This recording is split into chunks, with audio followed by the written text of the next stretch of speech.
राष्ट्र सर्वप्रथम, राष्ट्र सर्वप्रथम, राष्ट्र सर्वप्रथम, राष्ट्र सर्वप्रथम। राष्ट्र सर्वप्रथम की बात कार्यक्रम में आप सभी राष्ट्रवासियों का हार्दिक स्वागत है। सुप्रीम कोर्ट नागरिकता संशोधन अधिनियम 2019 पर रोक लगाने की मांग वाली याचिकाओं पर 19 मार्च को सुनवाई करने के लिए सहमत हो गया। नवनियुक्त निर्वाचन आयुक्तों ज्ञानेश कुमार और सुखबीर सिंह संधू ने अपना प्रभार संभाल लिया है। दोनों पूर्व नौकरशाहों को निर्वाचन आयुक्त नियुक्त किया गया था। सुप्रीम कोर्ट ने भारतीय स्टेट बैंक को चुनावी बॉन्ड डेटा प्रकाशित करने का निर्देश दिया, जो राजनीतिक दलों और दानदाताओं के बीच संबंधों का खुलासा करता है। सिपाही भर्ती परीक्षा का पेपर लीक कराने वाले गैंग के 3 लोगों को एसटीएफ ने गाजियाबाद से गिरफ्तार कर लिया है। पीएम मोदी केरला के पथानामथिट्टा में एक सार्वजनिक बैठक को संबोधित किया। सार्वजनिक रैली को संबोधित करते हुए प्रधानमंत्री ने कहा कि पथानामथिट्टा का माहौल बता रहा है कि इस बार केरल में कमल खिलने जा रहा है।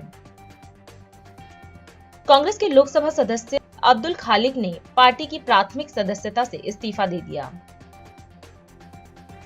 लोकसभा चुनाव से पहले कांग्रेस को एक बड़ा झटका लगा है, क्योंकि पंजाब से पार्टी के वरिष्ठ नेता एवं विधायक राजकुमार चब्बेवाल ने पार्टी छोड़ दी और राज्य में सत्तारूढ़ आम आदमी पार्टी में शामिल हो गए।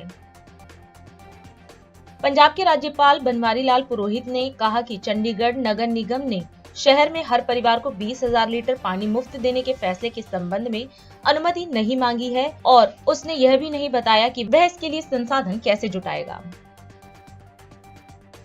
भारतीय चुनाव आयोग कल दोपहर 3 बजे एक प्रेस वार्ता में बहुप्रतीक्षित लोकसभा चुनाव की तारीखों की घोषणा करेगा। राष्ट्रीय राजधानी दिल्ली में शुक्रवार को न्यूनतम तापमान 13.9 डिग्री सेल्सियस दर्ज किया गया, जो इस मौसम के औसत तापमान से डिग्री सेल्सियस कम है। प्रधानमंत्री नरेंद्र मोदी ने तमिलनाडु के कन्याकुमारी में एक चुनावी रैली को संबोधित किया। इस दौरान पीएम ने कहा कि तमिलनाडु में परिवर्तन की आहट दिखाई दे रही है। उन्होंने डीएमके कांग्रेस गठबंधन पर हमला बोला और तमिलनाडु में बीजेपी के प्रदर्शन को डीएमके और इंडिया गठबंधन से बेहतर होने की बात कही। वहीं पीएम ने कहा कि हम तमिलनाडु के बंदरगाह बुनियादी ढांचे को विकसित करने के लिए काम कर रहे हैं। साथ ही हमारी सरकार मछुआरों के कल्याण के लिए भी काम कर रही है। आज कन्याकुमारी से देश के इस दक्षिणी छोर से जो लहर उठी है, ये लहर बहुत दूर तक जाने वाली है। साथियों, मैं तमिलनाडु की धरती पर बहुत बड़े परिवर्तन की आहट देख रहा। तमिलनाडु में बीजेपी का प्रदर्शन इस बार डीएमके और कांग्रेस के इंडी अलायंस का सारा घमंड तोड़ करके रख देगा।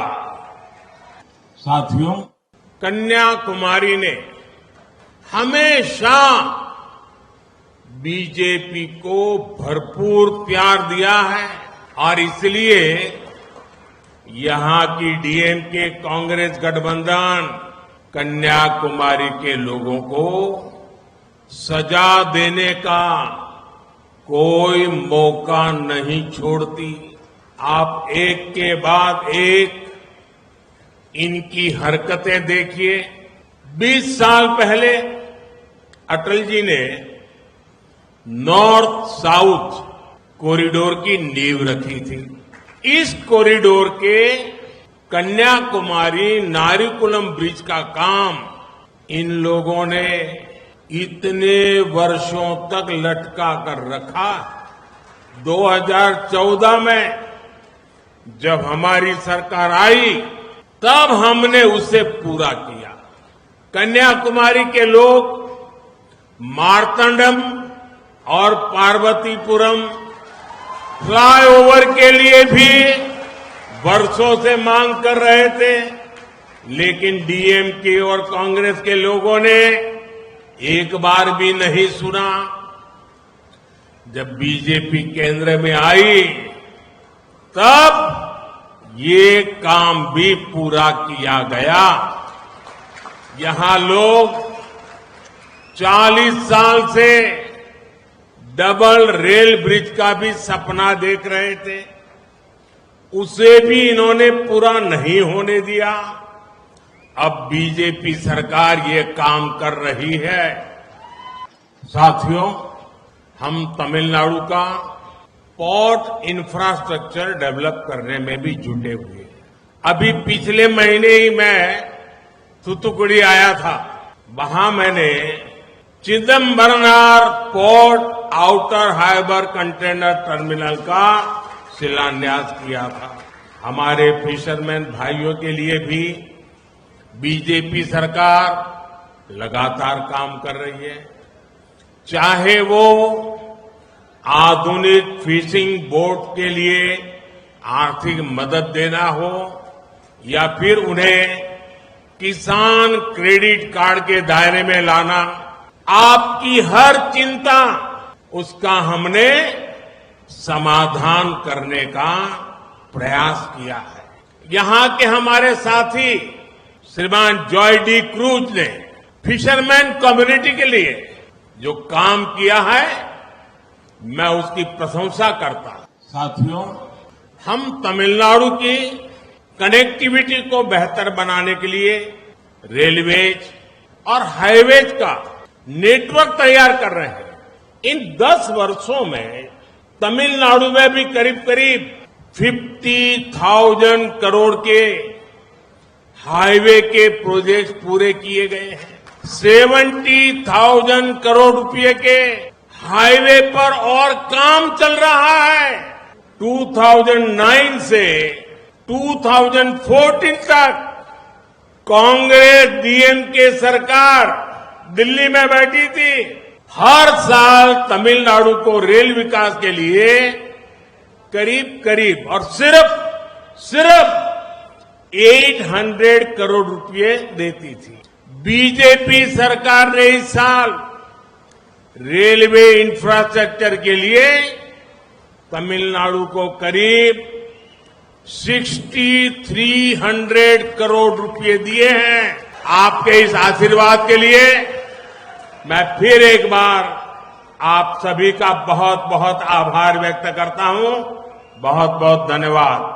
मुख्यमंत्री योगी आदित्यनाथ ने होली से पूर्व सिद्धार्थनगर को 1,885 करोड़ की 551 विकास परियोजनाओं की सौगात दी है। इस दौरान कार्यक्रम को संबोधित करते हुए सीएम ने कहा कि अब तक आकांक्षात्मक जनपद की श्रेणी में आने वाला यह जिला अब विकसित जनपद के रूप में तेजी से आगे बढ़ रहा है। वहीं सिद्धार्थनगर में शिक्षा और स्वास्थ्य की अच्छी सुविधा सुलभ हुई है।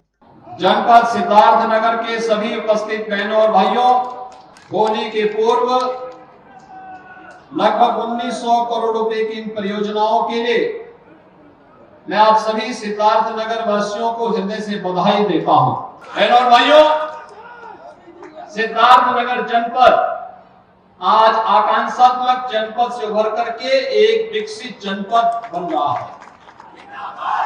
आकांक्षात्मक जनपद यानी पिछड़ा जिला ये था ही इसलिए शासन की गरीब कल्याणकारी योजनाओं का लाभ किसी गरीब को नहीं मिल पाता था। शिक्षा और स्वास्थ्य में पिछड़ा था, रोजगार नहीं था, कृषि और जल संसाधन की स्थिति अत्यंत खराब थी, उद्योग धंधे ना के बराबर थे और एक तरफ माफिया गरीब के हक को हड़पता था और दूसरी तरफ मच्छर यहां के नौजवानी को बचपन में ही निकल जाता था। जब हम लोग आज कह सकते हैं कि सिद्धार्थनगर जनपद अब इंसेफ्लाइटिस से मुक्त हुआ, बीमारी समाप्त हुई, इसके बहुत सारे कारण हैं।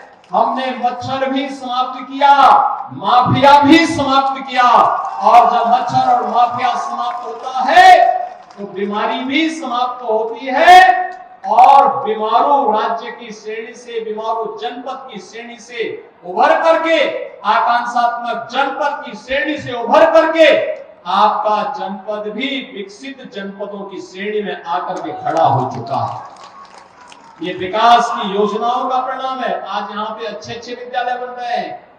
सिद्धार्थ विश्वविद्यालय आज एक नए प्रतिमान को स्थापित कर रहा है। सरकार ने उसको पूरा पैसा दिया है। वहां अब नए नए पाठ्यक्रम प्रारंभ हो चुके हैं। अब एक नई पहचान के साथ सिद्धार्थ विश्वविद्यालय अपने आप को आगे बढ़ा रहा है। तो हर घर नल योजना, स्वच्छ भारत मिशन यहाँ के बच्चों की बीमारी को पूरी तरह समाप्त करके यहाँ के लोगों को एक नया जीवन दे रहा है। माधव बाबू के नाम पर स्थापित माधव प्रसाद त्रिपाठी मेडिकल कॉलेज सिद्धार्थनगर की एक नई पहचान बन रहा है। तो आज यहाँ की बेटियों को नर्सिंग की पढ़ाई के लिए दूर न जाना पड़े, इसके लिए सिद्धार्थनगर में ही नर्सिंग कॉलेज का शिलान्यास भी हम करने जा रहे हैं। अभी जो कार्यक्रम हुआ है ना, इसमें नर्सिंग कॉलेज का शिलान्यास भी आपके सिद्धार्थनगर जनपद के लिए। जिन गांवों में अब तक हर घर नल योजना से शुद्ध पेयजल नहीं पहुंचा है, उन गांवों के लिए पानी पहुंचाने के लिए, जल शुद्ध जल पहुंचाने के लिए, आरओ का पानी पहुंचाने के लिए भी हम लोग आज शिलान्यास कर रहे हैं। और जहां कनेक्टिविटी से नहीं जुड़ पाया हो, उन गांवों को कनेक्टिविटी के साथ जोड़ने के लिए आए हैं।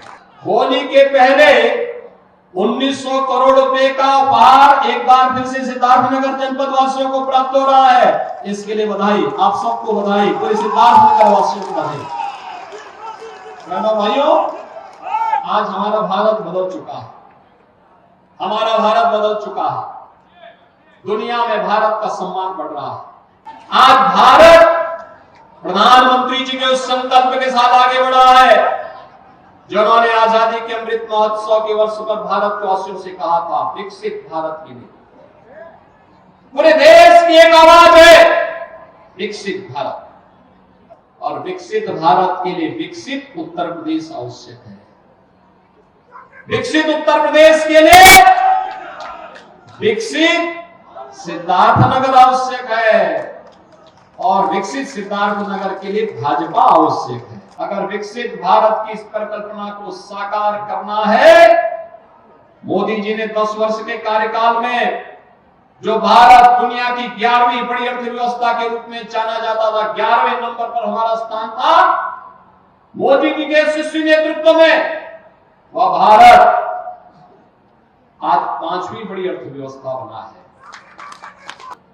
और भी विकास के कार्य आएंगे, हर घर में खुशहाली लाएंगे।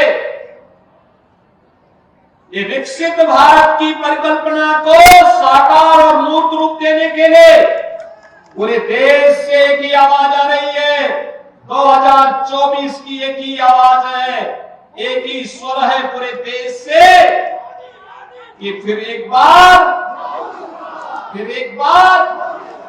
चंपावत साइंस सिटी भूमि पूजन एवं शिलान्यास व नशा मुक्ति केंद्र के वर्चुअल रूप से शुभारंभ कार्यक्रम में मुख्यमंत्री पुष्कर सिंह धामी ने प्रतिभाग किया।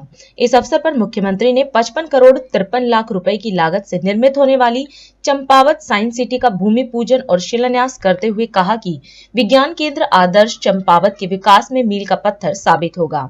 सीएम ने कहा कि उत्तराखंड विज्ञान प्रौद्योगिकी के क्षेत्र में उत्कृष्ट राज्य बने, इसके लिए हम निरंतर कार्य कर रहे हैं और राज्य में विज्ञान प्रौद्योगिकी और नवाचार के प्रचार प्रसार के लिए राज्य की नोडल संस्था यूकॉस्ट के माध्यम से लगातार कार्यक्रम आयोजित किए जा रहे हैं। विज्ञान केंद्र चंपावत के आज इस शिलान्यास के शुभ अवसर पर सभी हमारे उपस्थित भाइयों एवं बहनों, तो मैं सबसे पहले तो आप सबको बहुत बधाई देता हूं, बहुत शुभकामनाएं देता हूं कि बहुत शानदार काम ये हुआ है। आज शिलान्यास और लोकार्पण हो गया है और इसके लोकार्पण शिलान्यास से निश्चित रूप से चंपावत के विकास के मील का एक पत्थर आने वाले समय में साबित होगा। हम राज्य में विज्ञान और प्रौद्योगिकी के नवाचार एवं यहाँ की आर्थिकी को जो सशक्त बनाने का जो हमारा अभियान है, उसका यह भी एक अहम हिस्सा है। हमारा राज्य विज्ञान प्रौद्योगिकी के क्षेत्र में उत्कृष्ट राज्य बने, इसके लिए हम लगातार प्रयास कर रहे हैं और इसमें लगातार नवाचार भी कर रहे हैं। यूकॉस्ट हमारी जो संस्था है उसके माध्यम से लगातार कार्यक्रम आयोजित हो रहे हैं। पिछले साल बच्चों का एक विज्ञान का बहुत बड़ा कार्यक्रम चंपावत में हुआ था, मैं भी उस कार्यक्रम में आया था। आज के परिप्रेक्ष्य में हम कह सकते हैं कि विज्ञान जो है हमारा विकास का मूल है। ये विज्ञान ही तो है जो हमें संवेदनशील तरीकों से जो अनेक समस्याएं हैं जो बहुत बड़ी होती हैं उनको चुटकी में हल कर देता है। और आज चंपावत में जो हमारा ये विज्ञान केंद्र खुल रहा है, देहरादून अल्मोड़ा के बाद राज्य का ये हमारा तीसरा विज्ञान केंद्र है। ये हम लोगों के लिए एक बहुत बड़ी उपलब्धि है। यह भी बहुत गौरव का विषय है कि राज्य में देश की जो 5वीं साइंस सिटी हमारे राजधानी देहरादून में बनने जा रही है। मुझे प्रसन्नता है कि 10 मार्च को ही राज्य सरकार व संस्कृति मंत्रालय भारत सरकार के सहयोग से अभी अल्मोड़ा में बने मानस खंड विज्ञान केंद्र का भी लोकार्पण किया गया है। यह भी हमारी बड़ी शुरुआत है। चंपावत में विज्ञान केंद्र की स्थापना से यहाँ के जो हमारे प्रबुद्ध नागरिक हैं, बुद्धिजीवी वर्ग है, उनकी वर्षों से मांग रही है। जैसा अभी भाई अजय टमटा जी कह रहे थे कि एक समय था यहाँ पूरे कुमाऊं की राजधानी चंपावत होती थी। मैं समझता हूँ कि हम सब मिलकर उस गौरव को पुनः स्थापित करेंगे। मुझे आज प्रसन्नता है कि आज का ये जो शिलान्यास का समारोह है ये हमारे पूरे चंपावत के लिए बहुत ही ऐतिहासिक क्षण है। और मैं समझता हूँ कि जो आदर्श चंपावत की जो हमारी परिकल्पना है उस परिकल्पना को साकार करने में एक और हमारा ये कदम है। इस केंद्र के माध्यम से चंपावत ने आज विज्ञान एवं प्रौद्योगिकी के क्षेत्र में एक ऊंची छलांग लगाई है, जिसका जो गुणात्मक प्रभाव है हमको आने वाले समय में शीघ्र ही दिखाई देगा। हम हमारे प्रधानमंत्री आदरणीय मोदी जी के नेतृत्व में आज देश के अंदर विज्ञान और प्रौद्योगिकी के क्षेत्र में नए नए हम कीर्तिमान स्थापित कर रहे हैं, नई ऊंचाइयों को छू रहे हैं, चंद्रमा में पहुंच रहे हैं, आदित्ययान का सफल प्रक्षेपण कर रहे हैं। आज भारत दुनिया की जिस प्रकार से अगुवाई कर रहा है, जिस तरह से नेतृत्व कर रहा है, आज पूरी दुनिया ने हमारी जो क्षमता है उसको स्वीकार किया है। पिछले 10 वर्षों में तेजी से भारत बदला है। आने वाले समय में इसकी बदलाव और तेज होगी और इस बदलाव का कारण बनेगी हमारे जो वैज्ञानिकों की सोच है, उनका नवाचार है, उनके अनुसंधान है, वो निश्चित रूप से हमको एक नई पहचान देंगे। राष्ट्रीय स्तर की जो महत्वाकांक्षी परियोजनाओं में आम जनमानस की भागीदारी सुनिश्चित करने में भी हमारे इन विज्ञान केंद्रों की बहुत महत्वपूर्ण भूमिका रहेगी। चंपावत सहित प्रदेश के प्रतिभाशाली छात्र छात्राओं को वैज्ञानिक क्रांति की मुख्य धारा में जोड़ने के लिए भी यह हमारा संकल्प है कि हम उन सबको जोड़ेंगे। यह केंद्र हमारा विज्ञान और प्रौद्योगिकी, नवाचार प्रौद्योगिकी, पारिस्थितिकी तंत्र पर आधारित होगा। भाइयों बहनों, राज्य की सरकार के द्वारा विज्ञान प्रौद्योगिकी और नवाचार के प्रचार प्रसार हेतु की मुख्यमंत्री लैब ऑन व्हील्स परियोजना के तहत प्रत्येक जिले में चलती फिरती विज्ञान प्रयोगशाला, मुख्यमंत्री मोबाइल साइंस लैब को भी मंजूरी दी गई है, जो प्रथम चरण में राज्य के 4 जिलों में जल्दी ही स्थापित की जा रही है। इसी प्रकार प्रत्येक ब्लॉक में स्टेम एजुकेशन सिस्टम के द्वारा विज्ञान, तकनीकी, प्रौद्योगिकी तथा गणित विषय को विद्यार्थियों की योग्यता और रुचि के अनुसार रोचक तरीकों से सिखाया जाएगा। उत्तराखंड राज्य विज्ञान एवं प्रौद्योगिकी परिषद यूपी राज्य के 95 विकास खंडों में स्टेम लैब स्थापित करने के लिए प्रयासरत है। उस क्षेत्र में तेजी से काम हो रहा है। सभी देवी देवताओं की कृपा से ये कार्य आज संपन्न हुआ है। मैं इस अवसर पर आप सबको बहुत बधाई देता हूँ, बहुत शुभकामनाएं देता हूँ और आप सबका धन्यवाद करते हुए मैं अपनी बात को समाप्त करता हूँ। बहुत बहुत धन्यवाद। अभी समय है एक ब्रेक का, हम चलते हैं ब्रेक पर। आप कहीं जाए नहीं, छोटा सा break. Powered by Kamal Buildtech Private Limited, fulfilling promises. With our professional team and experience of delivering projects, in past we guarantee you peace of mind and top quality work in an affordable price. और अधिक खबरों के लिए आप हमारे YouTube channel दैनिक India दर्पण को अभी सब्सक्राइब करें और नोटिफिकेशन के लिए बेल आइकन को प्रेस करना ना भूलें। राष्ट्र सर्वप्रथम की बात कार्यक्रम में ब्रेक के बाद एक बार फिर आप सभी राष्ट्रवासियों का स्वागत है। दिल्ली के मुख्यमंत्री अरविंद केजरीवाल ने लोकसभा चुनाव के लिए चुनाव प्रचार शुरू कर दिया है। इसी कड़ी में मुख्यमंत्री अरविंद केजरीवाल ने गुजरात में चुनावी रैली को संबोधित करते हुए आम आदमी पार्टी के 2 उम्मीदवारों के लिए जनता से वोट की अपील की और कहा कि इस बार 2 सांसदों को मौका दें। इसके साथ ही सीएम ने आप सरकार द्वारा दिल्ली और पंजाब में किए गए विकास कार्यों की चर्चा की।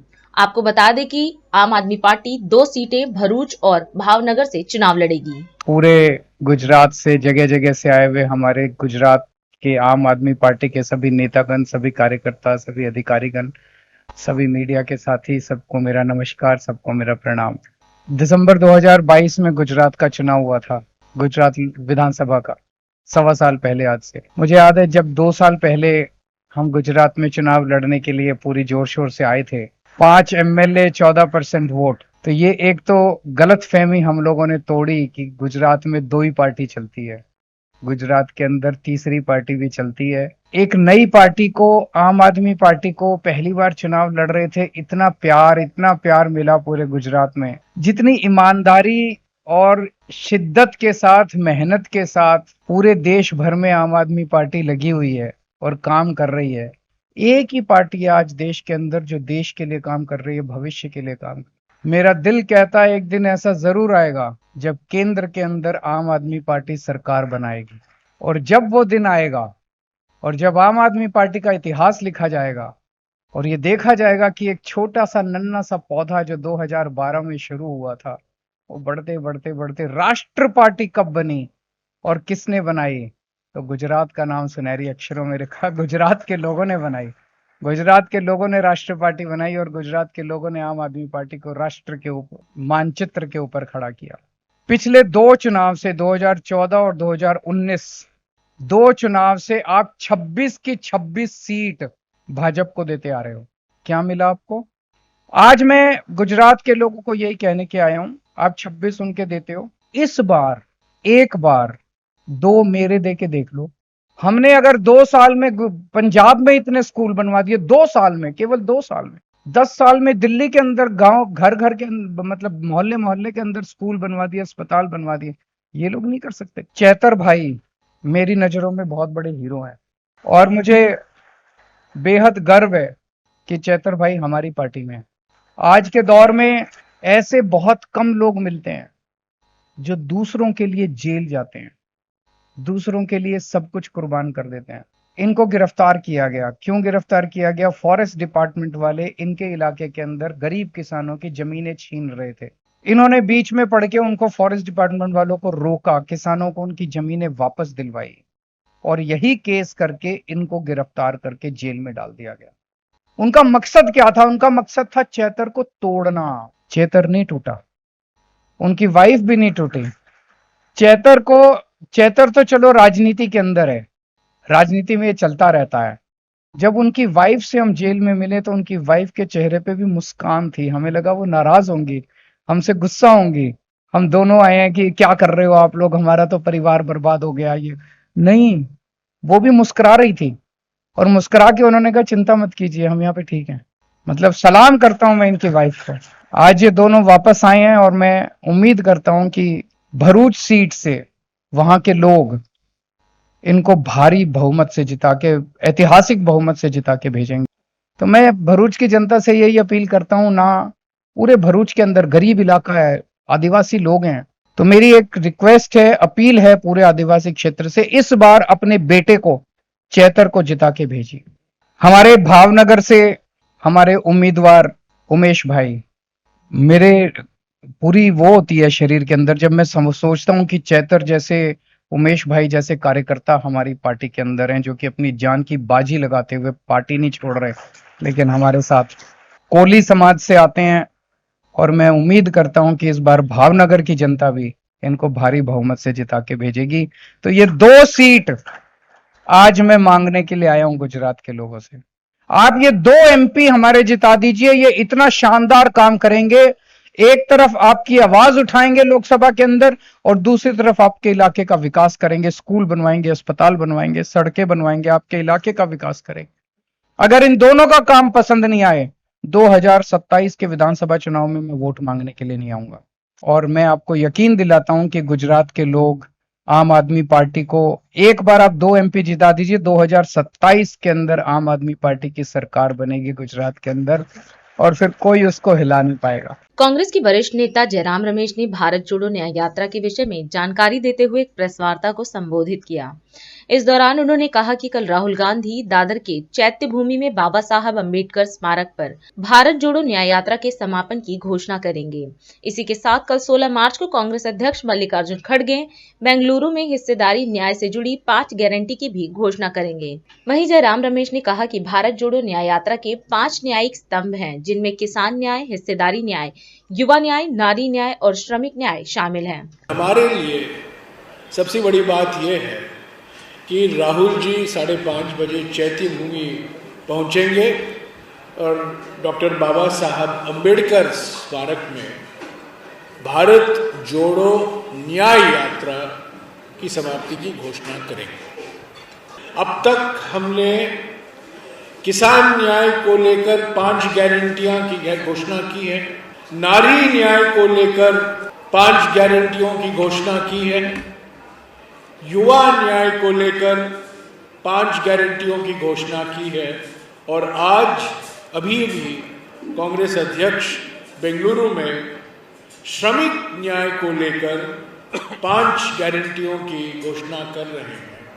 और कल यानी कि 16 तारीख को 1 बजे को हमारे कांग्रेस अध्यक्ष बेंगलुरु में ही हिस्सेदारी न्याय को लेकर हमारी 5 गारंटियों की घोषणा करेंगे। तो भारत जोड़ो न्याय यात्रा के 5 न्याय के स्तंभ थे, नारी न्याय, युवा न्याय, किसान न्याय, श्रमिक न्याय और हिस्सेदारी न्याय। और सभी 5 न्याय को लेकर हर एक न्याय में हमने 5 गारंटियां दी हैं। कल देंगे हिस्सेदारी न्याय को लेकर, पर कल शाम तक ये पूरा पैकेज गारंटियों का पूरा हो जाएगा, इसकी घोषणा हो जाएगी। तो ये मानकर चल सकते हैं कि 5 साल, अगले 5 साल के लिए जो सरकार बनेगी उसकी घोषणा, चुनाव की घोषणा कल हो रही है। 5 साल, 5 न्याय, 25 गारंटियां, यही है भारत जोड़ो न्याय यात्रा का नतीजा। 5 साल, 5 न्याय, 25 गारंटी, ये कांग्रेस अध्यक्ष जी और राहुल जी ने दिया है। नारी न्याय, युवा न्याय, किसान न्याय, श्रमिक न्याय और हिस्सेदारी न्याय को लेकर। तो मैं समझता हूं भारत जोड़ो यात्रा जो कन्याकुमारी से कश्मीर 4000 किलोमीटर पद यात्रा था, वो हमारे राजनीति के लिए एक परिवर्तनकारी क्षण था। 145 दिन राहुल जी और 200 भारत यात्री चले कन्याकुमारी से लेकर कश्मीर तक। और ये भारत जोड़ो न्याय यात्रा 14 जनवरी से लेकर 16 मार्च तक मणिपुर से लेकर इम्फाल से लेकर मुंबई तक करीब 6200 किलोमीटर लंबा भारत जोड़ो न्याय यात्रा होगा। ये भी हमारे देश की राजनीति के लिए, हमारे देश के भविष्य के लिए एक परिवर्तनकारी क्षण होगा। ये एक आंदोलन है, ये वैचारिक यात्राएं हैं। दोनों यात्रा वैचारिक यात्रा है, विचारधारा की यात्रा है और ये यात्रा लंबे समय तक चलती रहेगी। ऐसी यात्राएं होती रहेंगे राज्य के स्तर पर, राष्ट्र के स्तर पर, जिले के स्तर पर, ये होती रहेंगी, जिससे पार्टी की विचारधारा में स्पष्टता आती है। ऐसी यात्राएं जिसके माध्यम से हमारे नेताओं को एक मौका मिलता है जनता के बीच में जाने का और अपना संदेशा पहुंचाने का, ये बरकरार रहेगा। और अधिक खबरों के लिए आप हमारे YouTube चैनल दैनिक इंडिया दर्पण को अभी सब्सक्राइब करें और नोटिफिकेशन के लिए बेल आइकन को प्रेस करना ना भूलें। आज हम इस कार्यक्रम में आपसे विदा लेते हैं। आप अन्य खबरों के लिए बने रहे। राष्ट्र सर्वप्रथम, वंदे मातरम, जाग उठा है भारत। राष्ट्र सर्वप्रथम, राष्ट्र सर्वप्रथम, राष्ट्र सर्वप्रथम, राष्ट्र सर्वप्रथम।